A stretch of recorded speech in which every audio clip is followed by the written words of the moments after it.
Oke, kita masih ngebahas di dokumentasi termasuk sertifikasi. Jadi sertifikasi itu penting nggak sih untuk ekspor? Jadi kan banyak orang bilang kayak, wah gila ekspor tuh sertifikatnya banyak, dokumennya banyak, terus jadi kayak susah banget. Bahkan ya, teman-teman semua yang pengen ekspor itu kalau mau ditanya ketakutan mereka kalau ekspor apa, pasti mereka bilang kayak sertifikatnya susah, dokumennya susah.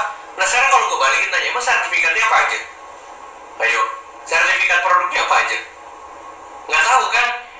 Jadi sebenarnya tidak berarti bahwa semua sertifikasi itu sulit dan diperlukan gitu loh.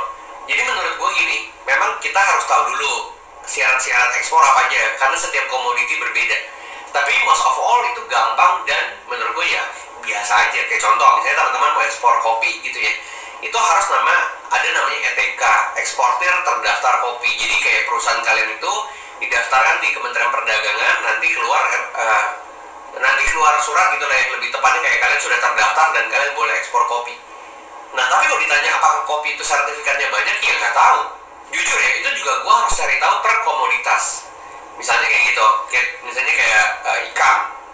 Ikan itu ada namanya HC, kayak health certificate, bahwa menyatakan bahwa ikan itu layak untuk dikonsumsi dan lain sebagainya. Apakah itu harus kita siapin dulu di awal? Kadang-kadang ya nggak perlu juga. Kadang-kadang nggak perlu kita siapin. Kenapa kayak gitu ya?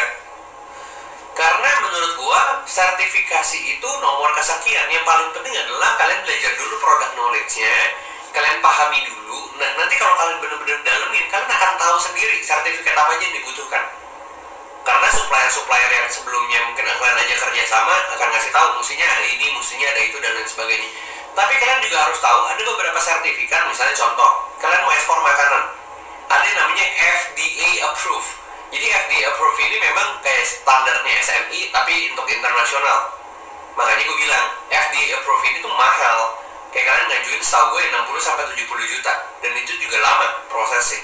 Makanya gue bilang pemilihan produk di awal itu sangat menentukan kalian apakah bisa ekspor cepat atau ekspornya progresnya lama. Karena kan kalian harus belajar ini dan itu. Makanya gue bilang kalau misalnya kalian mau ekspor produk tuh jangan yang awal-awal ya, jangan yang bisa dikonsumsi atau dimakan masuk mulut. Karena yang masuk mulut biasanya gak ribet sertifikatnya. Kalian juga kalau misalnya ada barang gak jelas terus kalian mau makan kan kalian juga gak mau. Nah juga sama kalau misalnya pembeli di luar negeri pengen beli produk-produk yang dikonsumsi, itu sertifikatnya lumayan banyak. Tapi di luar itu semua, di materi ini gue pengen bilang sertifikat itu tidak menjadi ketakutan buat kalian. Jangan menjadi ketakutan buat kalian supaya kalian gak jadi ngelangkah, itu jangan. Karena menurut gue kalian jalanin aja, dapat produk, dapat pembeli, udah nawar aja. Nanti kan pembeli juga akan ngasih tahu kayak, gue butuh sertifikat A, B, C ya. Terus kalian lihat lagi, oh gue cuma bisa siapin A, B, C, D-nya, bayarin siapin ya. Karena beberapa sertifikat juga memang pembeli harus siapin si pembelinya. Kayak contoh deh, paling gampang, kita mau impor barang. Dulu ya 2018 kita pengen impor mainan dari Cina ke Indonesia. Terus pemerintah bilang standar mainan di Indonesia harus SNI, standar nasional Indonesia. Pertanyaannya adalah yang siapin SNI kita sebagai pembeli apa penjual nih? Kan pasti pembeli. Masa si pabrik Cina kita bilang pokoknya harus punya SNI ya, kata si pabrik juga bilang lah SNI kan dari Indonesia. Nah itu yang kalian harus timbang-timbang. Gak melulu semua sertifikat yang diminta si pembeli itu harus kita yang siapin, gak juga. Jadi kalau misalnya ditanya sertifikatnya apa aja ya, kok dulu ya untuk ekspor ya, kadang gue juga gak tahu jujur ya.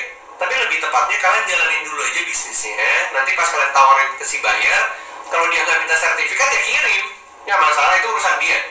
Gue ekspor beberapa produk turunan kelapa nggak ada sertifikat ya silakan ya, apa-apa, jalan-jalan aja kok sampai sekarang. Tapi kalau dia minta kita bisa siapin ya kita siapin. Kalau misalnya kita nggak bisa siapin ya kita ngomong ke dia, bisa gue kayaknya belum bisa siapin, apakah harus apa gimana. Kalau misalnya diharuskan ya bikin, kalau misalnya nggak harus ya udah jalan aja. Jadi menurut gue sih sertifikat bukan sesuatu yang